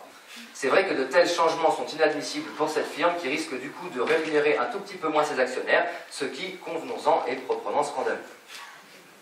Agriculture. Pour ce qui concerne les barrières tarifaires, nous sommes autour de 3% de droits de douane, ce qui est dérisoire. Ces pourcentages ont chuté progressivement au cours des dernières décennies, seule exception donc pour le monde agricole, qui va être ici la principale cible. Ce sont les derniers moments d'agriculture française. Il disparaît aujourd'hui une ferme toutes les heures, 8094 de recensés aujourd'hui depuis le début de l'année, selon planetoscope.com, sachant qu'il en reste environ 326 000, et après cet accord, tout va s'accélérer. Le commissaire de Gucht a bien tenté de rassurer les parlementaires européens le 15 juillet dernier lors d'un débat en plénière à Strasbourg, en affirmant que les négociateurs européens auraient à cœur de garantir la sauvegarde d'un certain nombre de produits sensibles. En attendant, aucun chiffre n'est communiqué concernant la réduction attendue des droits de douane agricole, alors que l'avenir des agricultures européennes en dépend. Tout au plus, savons-nous par la presse que des propositions réciproques ont été faites, mais que celle des États-Unis a été jugée notoirement insuffisante par l'Union européenne, qui l'a renvoyée sur le champ. Comprenons bien. Selon les sources interrogées par le site Inside US Trade, l'offre initiale de l'Union européenne proposait d'amener 83% de ces lignes tarifaires à zéro sur l'agriculture, quand l'offre des États-Unis plafonnait à environ 69%. Donc en fait, on peut déduire de cet épisode que l'Union européenne est prête à des concessions majeures sur l'agriculture. Les exportations françaises ne pourront jamais être compétitives avec leurs homologues américaines, qui en sont à un stade d'industrialisation que seule la Beauce peut et ne devrait pas, je pense, atteindre. Les superficies sont sans commune mesure, les OGM et les pesticides sont quasi systématiques. Rappelons au passage que l'on sait depuis un moment que ce traitement du sol arrive assez vite à le stériliser et le transformer en désert. Encore un aspect des nécrotechnologies qui s'autobaptisent d'ailleurs biotechnologie, encore un exemple de Novlan.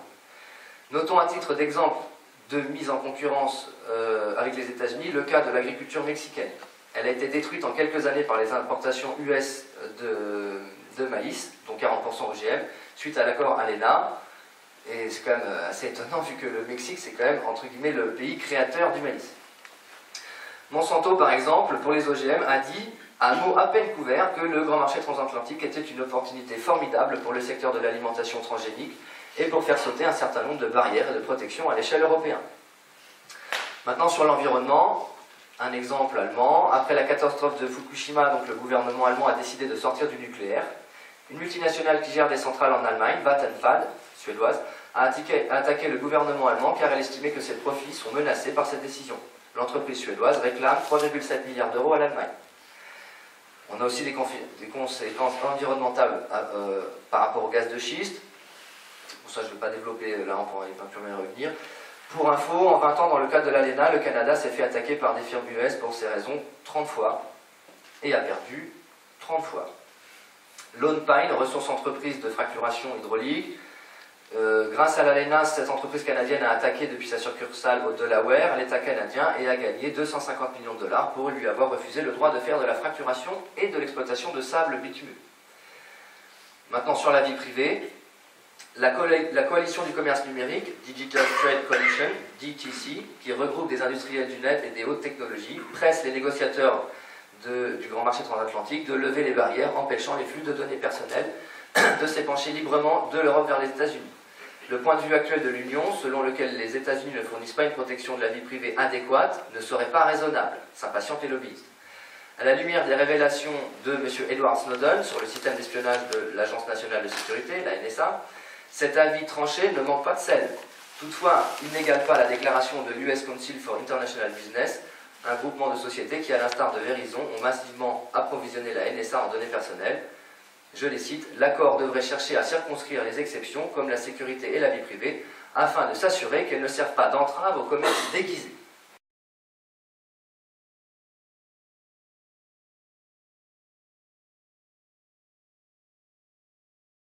On a une évolution du droit civil. On a un remodelage de dernière minute dans les derniers règlements européens. Des textes réglementaires concernant les traités internationaux sont amendés à l'heure des négociations sur le futur traité transatlantique. D'autres sont votés pour anticiper les modifications majeures que va apporter le grand marché transatlantique. Le droit des contrats est un enjeu de taille. Il intervient dans de nombreux domaines du juridique civil et nécessite un remaniement complet pour adapter le droit français au modèle imposé par le GMT. Dans les milieux juridiques, on disait déjà depuis le début des années 2000 que le droit des contrats est obsolète et doit être modernisé. On proposait alors que la transposition de la directive de 1999 de l'Union européenne sur certains aspects de la vente et des garanties des biens de consommation pourraient être l'occasion de le moderniser. Et ensuite l'Allemagne en exemple, qui a à cette époque lancé la réforme. Soulignons pour être juste que notre droit des contrats dans le Code civil date de 1804 et qu'il n'a pas été remanié en profondeur, il n'y a eu que des jurisprudences. Mais donnons un exemple pour comprendre de quoi il s'agit.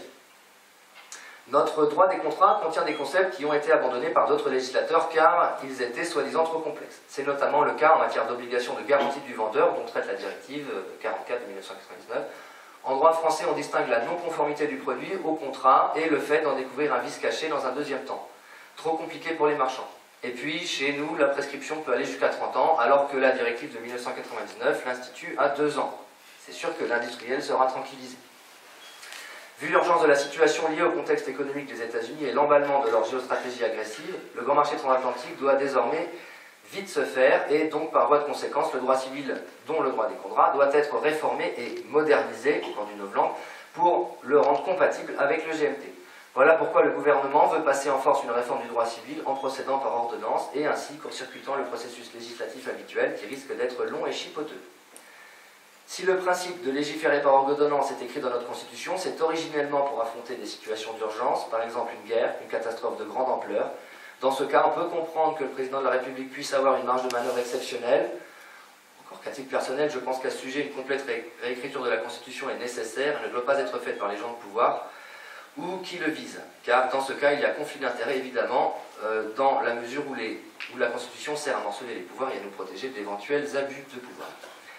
Ici, rien ne justifie d'opérer de la sorte. Tout ceci signifie que le pouvoir exécutif dégénère et décide de s'accaparer le pouvoir législatif. Soulignons que ce cas est loin d'être isolé en Occident, ce genre de pratique étant de plus en plus banalisé. On assiste de fait à une fusion des pouvoirs, adieu Montesquieu et les principes fondamentaux d'une démocratie. On entre dans le totalitaire.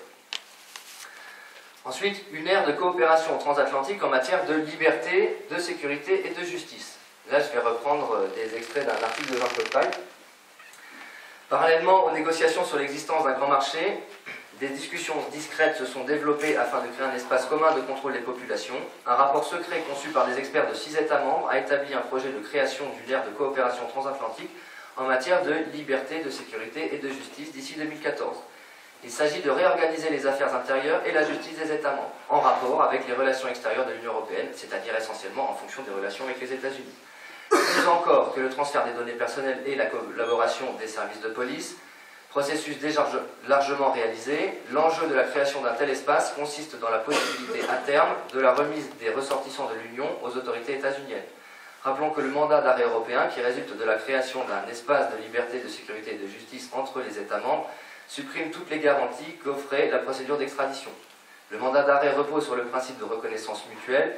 Il considère comme immédiatement conforme au principe d'un État de droit toutes les dispositions juridiques de l'État demandeur. L'installation d'une telle ère de coopération transatlantique ferait que l'ensemble de l'ordre de droit états-unien serait reconnu par les 27, 28 maintenant, et que les demandes américaines d'extradition seraient, après de simples contrôles de procédure, automatiquement satisfaites. Or, aux États-Unis, le Military Commission Act of 2006 permet de poursuivre ou d'emprisonner indéfiniment toute personne désignée comme ennemie par le pouvoir exécutif. Cette loi concerne tout ressortissant d'un pays avec lequel les USA ne sont pas en guerre. On est poursuivi comme ennemi combattant illégal, non pas sur des éléments de preuve, mais simplement parce qu'on est nommé comme tel par le pouvoir exécutif. Cette loi, de portée internationale, n'a été contestée par aucun gouvernement étranger.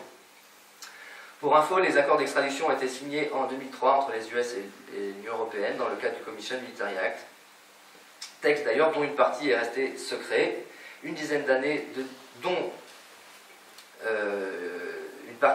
un texte qui est resté secret pendant une dizaine d'années, qui a été des années de discussion, on a seulement mis 50 pages en clair au moment de la signature de l'accord, partie émergée de l'iceberg, pour que le texte soit ratifié par le Congrès américain. Seuls les États-Unis d'ailleurs fonctionnent comme un État vis-à-vis de tout ça.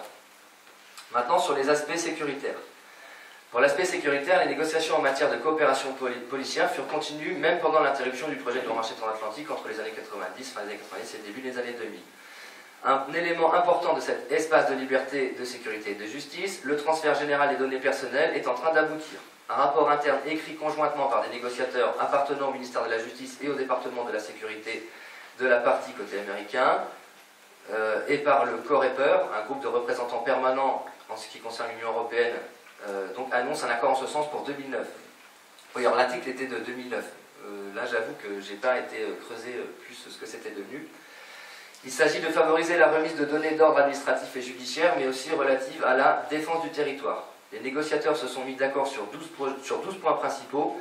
En fait, il s'agit de remettre en permanence aux autorités américaines une série d'informations privées, telles que le numéro de carte de crédit, détail des comptes bancaires, investissements réalisés, itinéraire de voyage, connexion Internet, ainsi que des informations liées à la personne, telles que la race, les opinions politiques, les mœurs, la religion. Les États-Unis inscrivent leurs exigences dans le contexte économique. Pour eux, cet accord se présente comme une grosse affaire, car cela va diminuer la totalité des coûts pour le gouvernement américain dans l'obtention des informations de l'Union européenne.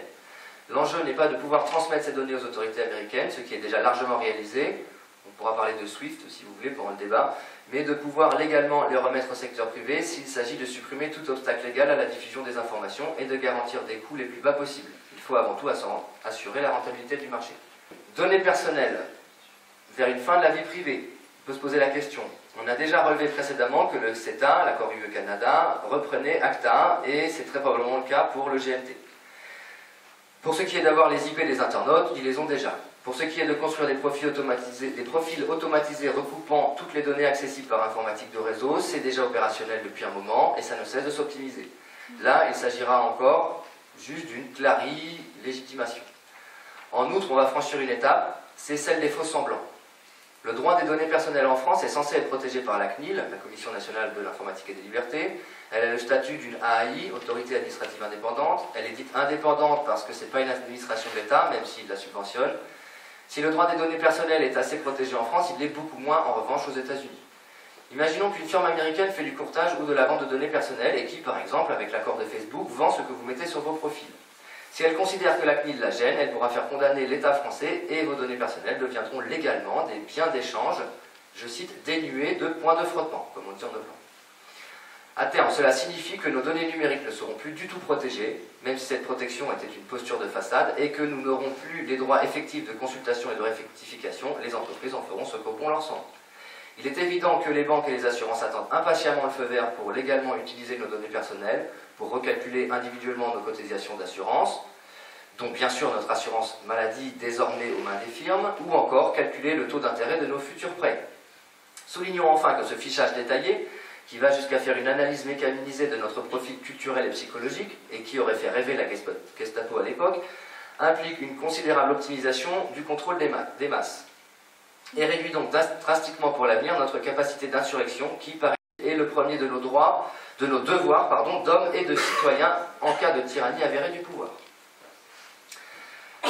Industrie de la contrainte et meilleur des mondes. Alors je tenais à faire un petit clin d'œil à des militants grenoblois qui sont très engagés, visionnaires et pertinents, même si parfois un poil trop alarmistes à mon goût, quant à la dérive totalitaire portée par le développement de certaines nouvelles technologies, à savoir entre autres les nanotechnologies, les bio ou plutôt nécrotechnologies, les neurotechnologies.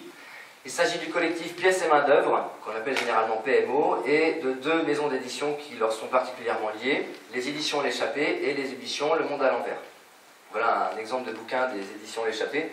J'aurais voulu vous amener l'industrie de la contrainte, donc, sur lequel je vais vous dire un mot. Ce n'est pas celui-là. Celui-ci parle du téléphone portable. Donc vous retrouverez dans ma liste, au dos du plan de la conférence, deux ouvrages dont la lecture me semble absolument nécessaire et urgente, sur lesquels je tiens à attirer votre attention ici. L'industrie de la contrainte, donc de Frédéric Gaillard, que je n'ai pas mis par hasard juste après 1984, le célèbre roman de George Orwell, et La reproduction artificielle de l'humain d'Alexis Escudero, que je n'ai pas non plus mis par hasard après Le meilleur des mondes d'Huxley. Dans ma liste. Alexis Escudero, d'ailleurs, l'auteur de ce livre, sera l'invité des Amis du Monde Diplomatique le 12 décembre prochain, et il présentera donc ce livre. Donc pour les personnes autour de moi qui l'ont lu, ont été à peu près aussi terrifiées, quoi. Je vous explique en gros que le meilleur des mondes, c'est déjà commencé. Enfin, pour info, je précise que l'Union européenne, via la Cour européenne des droits de l'homme, impose par un arrêté depuis quelque temps aux États européens la reconnaissance de nationalité pour les bébés issus de la gestation pour autrui, et ce, même si leur législation nationale l'interdit. C'est le cas de la France qui considère cela d'ailleurs comme une adoption illégale. Et aussi que l'Union européenne est très enthousiaste sur les développements des technologies robotiques, les biotechnologies, les nanotechnologies, les neurotechnologies, etc.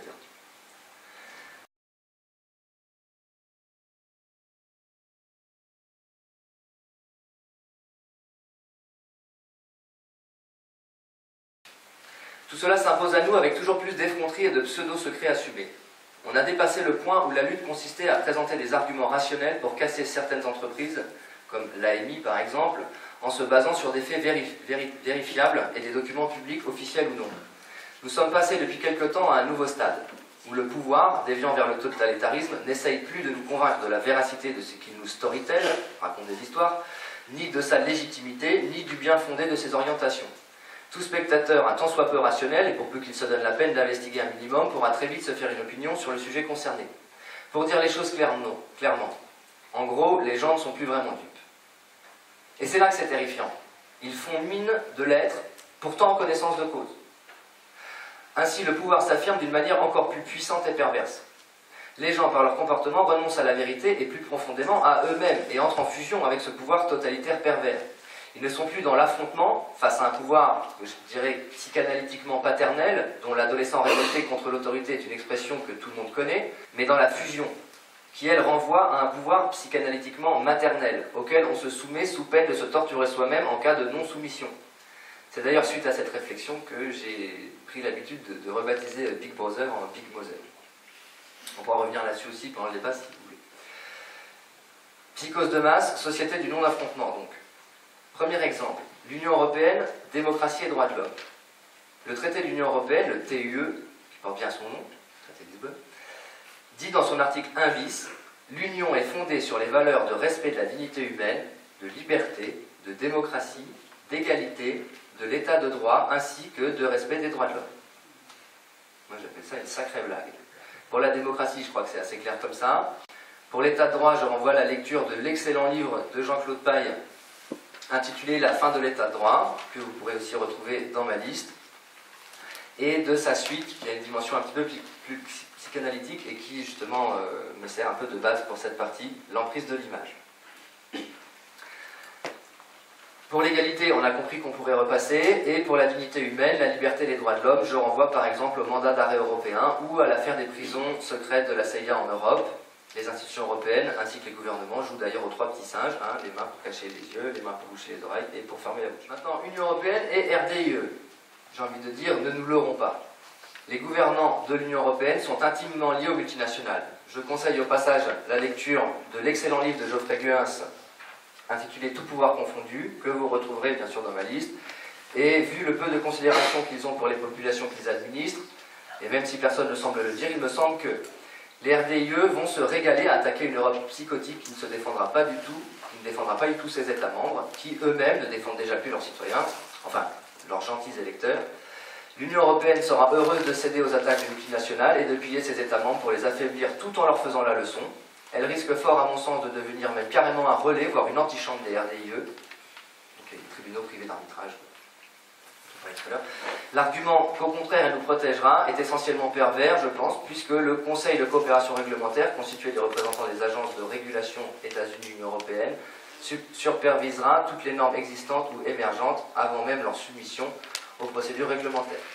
Nous protéger des attaques des RDIE consistera à nous désarmer pour éviter le conflit, donc le faire bouffer. Notons aussi que les dirigeants européens impliqués dans ou par les négociations semblent oublier le problème rapidement soulevé dans l'introduction, l'achat en Europe de valeurs réelles avec des dollars papier, durablement sans valeur, et d'assurer ce patrimoine acquis via la protection des investissements prévus par le ISDS. Maintenant, le cas des gouvernements et des négociateurs européens. Le fait que presque aucun dirigeant d'État de l'Union européenne ne relève pas plus que ça les écoutes de la NSA, dont on sait, entre autres révélations d'Edward Snowden, qu'elle les espionne étroitement, ainsi que toutes les négociations relatives au grand marché transatlantique, n'en tiennent pas du tout compte finalement. Et valident finalement, implicitement, que c'est normal, et que ça fait partie du jeu d'une manière intégrante désormais. On voit ici qu'il ne s'agit pas en fait de négociations entre deux parties, mais d'un simulacre de négociation où les négociateurs pour l'Union européenne acceptent d'être espionnés par leurs soi-disant adversaires.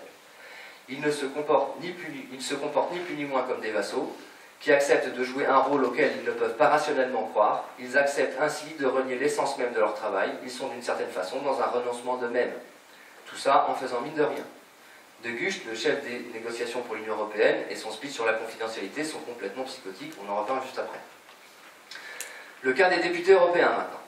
Au Parlement européen, alors que par exemple, j'ai regardé un débat qui a été filmé le 22 mai 2013 et dans lequel il s'agissait de donner le feu vert aux négociations pour le grand marché transatlantique. Tous les Français qui interviennent, à l'exception de Jadot, ne parlent que de l'audiovisuel public.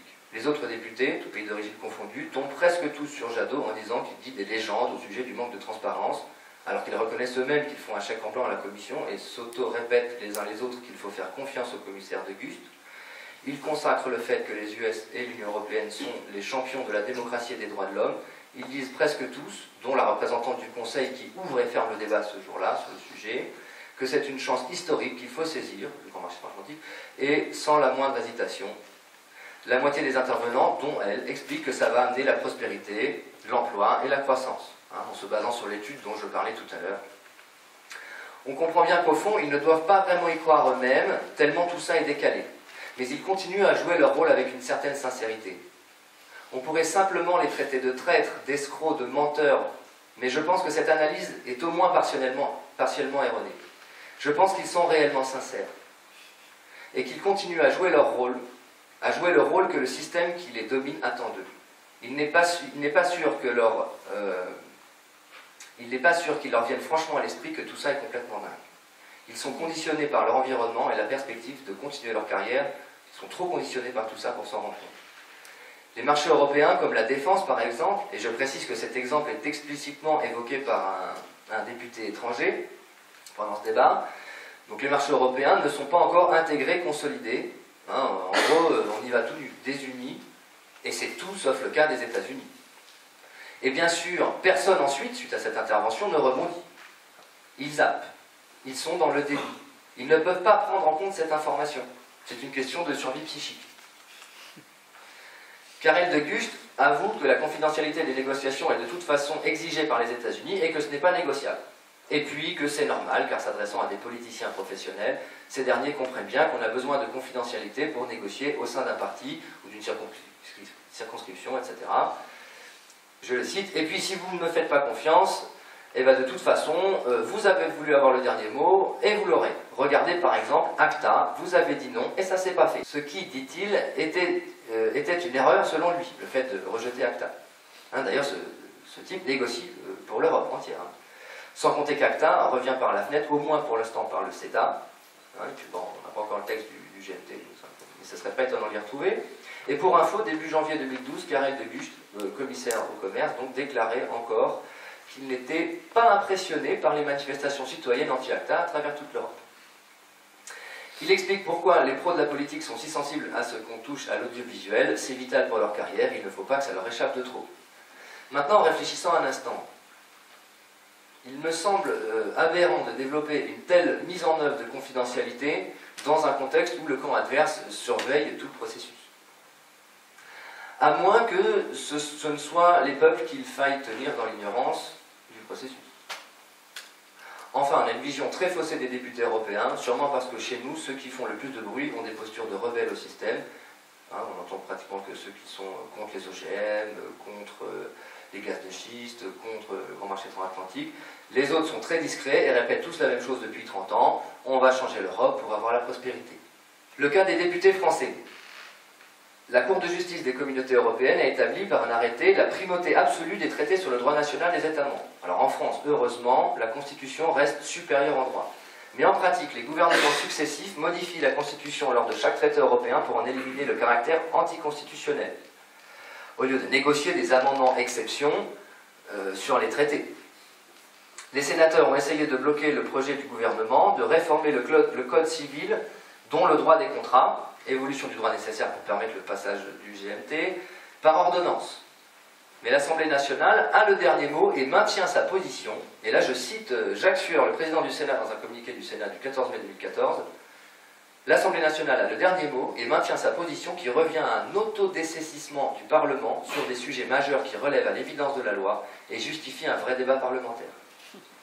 Pour info, l'Assemblée nationale avait adopté le 16 avril 2014 le projet de loi relatif à la modernisation et à la simplification du droit des procédures dans les domaines de la justice et des affaires intérieures qui habilite le gouvernement à prendre par ordonnance des mesures de simplification dans ces domaines.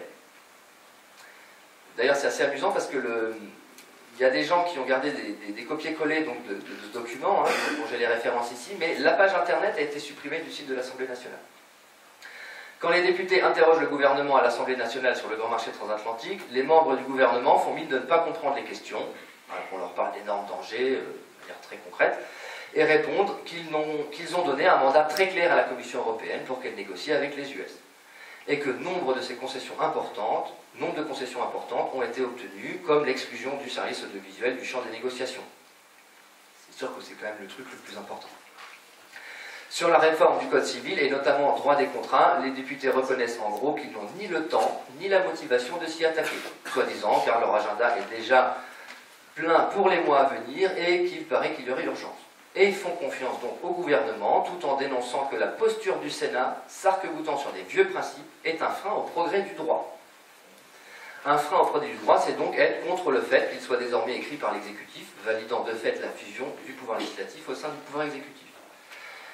S'il n'arrive pas à contourner la loi nationale qui obligerait à consulter le Parlement national pour la ratification du GMT, le gouvernement risque d'utiliser la procédure d'examen simplifié qui impose un vote sans débat, à moins qu'il ne change carrément la Constitution en amont. Donc on n'est plus à ça près. En conclusion, les députés ont majoritairement empêché les sénateurs de s'opposer à ce qu'on les dessaisisse de leur pouvoir législatif. C'est quand même très fort, on est encore dans l'abandon de soi. On est en pleine psychose. En même temps, de leur point de vue, conditionnés par leur environnement et par la suite de leur carrière, l'essentiel n'est pas mis en danger. Ils continueront d'être payés grassement et d'avoir une belle retraite à la sortie. Maintenant, tout ce qu'on dit ici, l'abandon de soi, la dépossession de nos pouvoirs, de nos vies privées, même je dirais plus loin, disons de nos corps, nos esprits, quand on s'intéresse un peu à ces deux lectures par exemple, d'une certaine manière, on est tous concernés. Le fait qu'il soit désormais acquis explicitement que nous sommes sur écoute numérique. Les téléphones, les smartphones sont encore bien pires en termes de récolte de données numériques grâce à leurs nombreuses applications, navigation internet, GPS, etc. C'est aussi acquis explicitement que nous sommes fichés de tous les côtés, à l'école, à la fac, dans le milieu médical, dans les milieux sociaux, sans compter les fichiers clients des entreprises, c'est quasiment systématique maintenant. Nous sommes envahis de caméras de vidéosurveillance. Le terme en novlangue, c'est vidéoprotection. Les nano-neurobiotechnologies vont s'infiltrer dans nos corps et nos esprits. Ça, je renvoie à la lecture de ces livres. Le pouvoir fusionne et devient de plus en plus antidémocratique. On ne peut ne plus voir depuis l'adoption du traité de Lisbonne, malgré son rejet du TCE en 2005. Le pouvoir privé prend la main au niveau supranational. Il y avait soi-disant plus d'argent pour l'école, les hôpitaux, la police, les tribunaux, etc., alors qu'on a subitement trouvé des centaines de milliards pour renflouer les banques, suite d'ailleurs à leur propre irresponsabilité, entre autres exploiter la pauvreté, etc., etc. Et finalement, les peuples ne bougent pas. Cela pose question. Ne sommes-nous pas, comme nos gouvernants directs, anesthésiés, conditionnés par notre environnement, médias, smartphones, politiciens, banquiers, gens en général qui suivent les tendances, plus soucieux de notre carrière à court terme, et donc aveuglés malgré nous, pas dupes, mais consentants.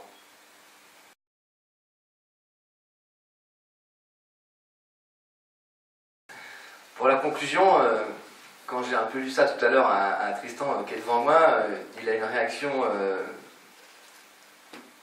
un peu sur le ton de la plaisanterie, mais peut-être un peu sincère quelque part. C'est mais bon, si tu racontes tout ça, les gens ils vont sortir de là, ils vont aller se suicider. Alors moi j'ai envie de dire par rapport à ça, mais c'est exactement ce que le système attend des rebelles, qui s'auto-suppriment eux-mêmes. Et moi je dirais que le gros message de l'oligarchie est aujourd'hui l'essence même de la psychose. Pour survivre, il va falloir disparaître. Par exemple, la France, pour survivre, nous dit-on, doit disparaître en se découpant en régions, en cassant ses frontières de sa République, cassant sa langue de référence, sa constitution, en cassant sa structure interne, ses communes, ses départements, ses services publics originaux. Les humains, pour survivre, doivent abandonner la nature, par définition l'ensemble de ce qui naît, la transmission de leur culture et de leur tradition, s'équiper de prothèses technologiques pour se dépolluer et guérir leur corps. Là, je renvoie aux nanotechnologies, par exemple. Voire même pour s'organiser, s'orienter, se laisser guider par la venue d'un monde mécanique, rationalisé, froid et mort, et enfin renoncer à tout ce qui fait d'eux des êtres humains. Nous sommes des grenouilles en train de tiédir, voire même en train de chauffer dans une ambiance psychotique qui installe un système totalitaire d'un type nouveau, en créant le consentement et qui entend agresser la planète et ses populations. Faisons entendre à nos soi-disant représentants que nous ne sommes plus dupes de leur abdication. Prenons les choses en main à leur place. D'autant qu'ils craignent nos réactions populaires. L'AMI en a été un exemple. Le report du grand marché transatlantique qui commence à poindre nous redonne courage. Ils vont reculer, mais ne nous arrêtons pas là. Profitons de leur recul pour cette fois vraiment reprendre du terrain, car il est certain qu'ils feront revenir leur projet par la fenêtre.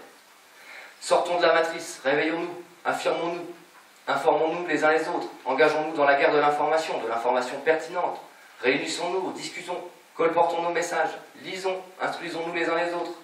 C'est à mon avis le chemin qui nous permettra de préparer un contexte propice à ce que les choses bougent un bon coup au niveau populaire, pour aussi reprendre notre souveraineté, recouvrer nos droits et libertés. Et aussi et surtout, cessons d'être dépendants des machines qui nous domènent plus qu'elles nous assistent. Profitons de ce nouveau millénaire pour renverser la vapeur et nous offrir un avenir digne de ce nom. Il est encore temps, mais pour encore combien de temps ?